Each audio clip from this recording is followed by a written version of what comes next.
एक ऐसा भारतीय जिसने खुलेआम पाकिस्तान को मुंबई के बदले बलूचिस्तान छीन लेने की चेतावनी देने से गुरेज नहीं किया।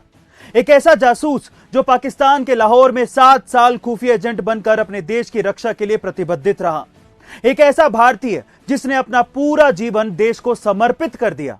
जी हां दोस्तों, आज हम बात करने वाले हैं इंडिया के रियल जेम्स बॉन्ड और देश के सुरक्षा सलाहकार अजीत डोवाल की। उन्होंने अपना जीवन साल 1968 से ही देश की सेवा में 1968 में केरला कैडर के लिए चुने जाने के बाद अजीत डोवाल की पहली पोस्टिंग केरल राज्य में ही हुई थी।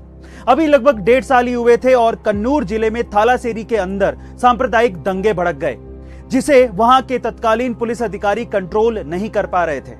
तब केरल सरकार ने अजीत डोवाल को थालासेरी भेजने का निर्णय लिया था।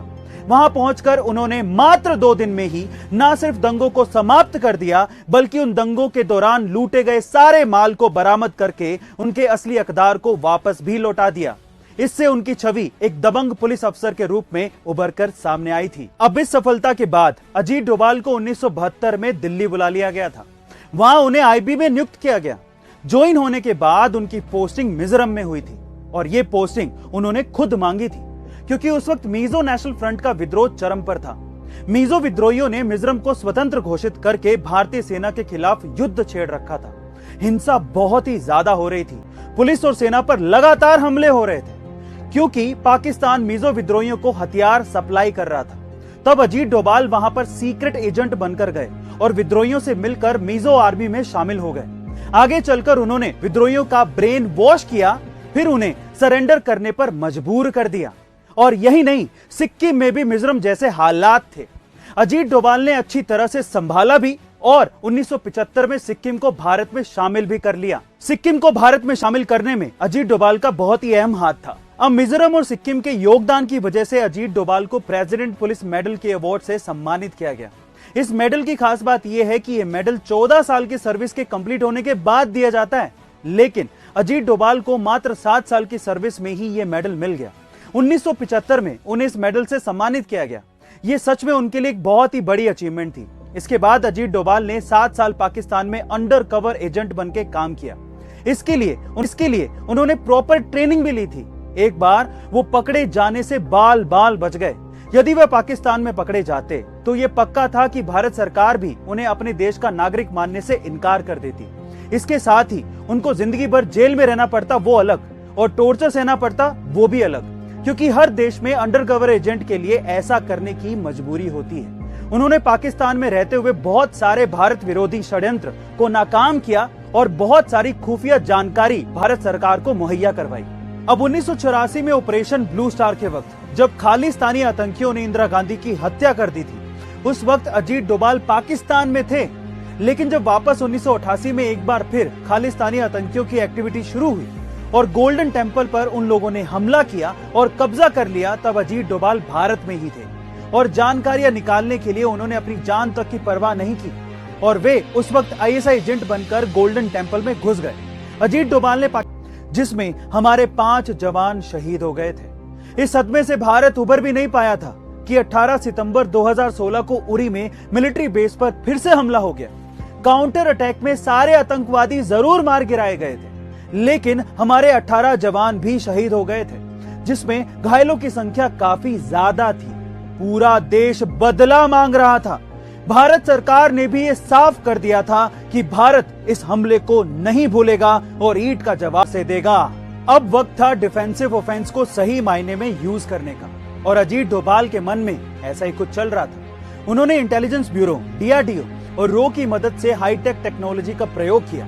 ऐसा करके उन्होंने आतंकियों की जानकारी हासिल की और उनके लॉन्च पैड ढूंढ निकाले, जिसके बाद सर्जिकल स्ट्राइक का प्लान उनके दिमाग में आया। इसके लिए कमांडोज को पूरी तरह से ट्रेंड करके भेजा गया और पीओके में घुसकर हमारे कमांडोज ने आतंकवादी लॉन्च पैड को, जैसे मोहम्मद का बेस इंडियन बॉर्डर से 60 किलोमीटर अंदर था।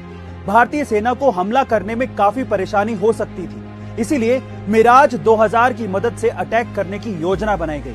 इंटेलिजेंस से मिली जानकारी के अनुसार बालाकोट में 300 मोबाइल एक्टिवेट थे। इसका मतलब वहां काफी संख्या में आतंकवादी मौजूद थे। 26 फरवरी 2019 को सुबह 3 बजे फाइटर प्लेन ने उड़ान भरी और बालाकोट में करीब 1000 किलोग्राम के बम दाग कर तरीके से अभिन्न अंग बन गया। कश्मीर की जनता को अपने साथ लेने के लिए अजीत डोभाल ने बिना अपनी जान की परवाह किए उनसे बात की और बिना किसी हिंसा के कश्मीर को भारत से अलग करने वाली इन धाराओं को हटा दिया।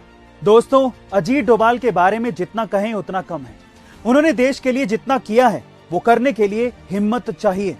अब तो आप समझ ही गए होंगे कि वे क्यों भारत के जेम्स बॉन्ड कहलाते हैं। और अंत में हम सभी को मिलकर ऐसे वीर योद्धा को भारत सरकार से भारत रत्न दिलाने के लिए हिम्मत चाहिए। अब तो आप समझ ही गए होंगे कि वे क्यों भारत के जेम्स बॉन्ड कहलाते हैं।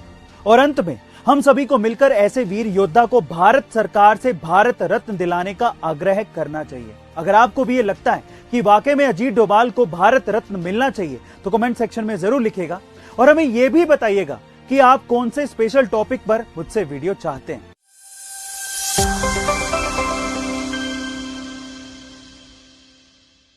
जरूरी था।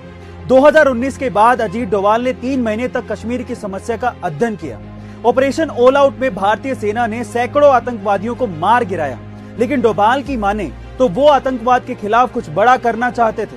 वो था आर्टिकल 370 और 35A संविधान से हमेशा हमेशा के लिए हटाना।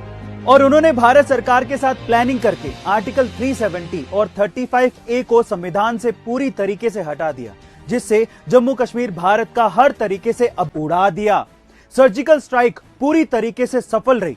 उरी हमले में शहीद हुए जवानों का बदला हमने लिया, और वो भी उनके घर में घुसकर।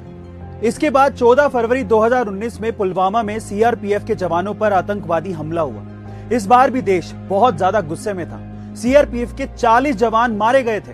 बदला लेने की पूरी जिम्मेदारी एक बार फिर से अजीत डोभाल पर थी। सरकार की तरफ से पूरी छूट दी गई थी, लेकिन इस बार की जवाबी कार्रवाई आसान नहीं थी। खत्म कर दिए गए, जिससे पुलवामा का बदला पूरा हो गया और सारे फाइटर प्लेन अपने बेस पर सुरक्षित वापस आ गए।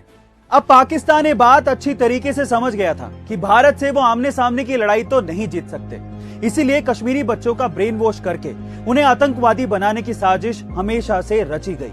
और आर्टिकल 370 की वजह से भारत सरकार पर बहुत सारे रिस्ट्रिक्शंस थे। इसी वजह से कश्मीरी युवाओं का विकास नहीं हो पा रहा था और उन्हें मेन स्ट्रीम में लाना बहुत ज्यादा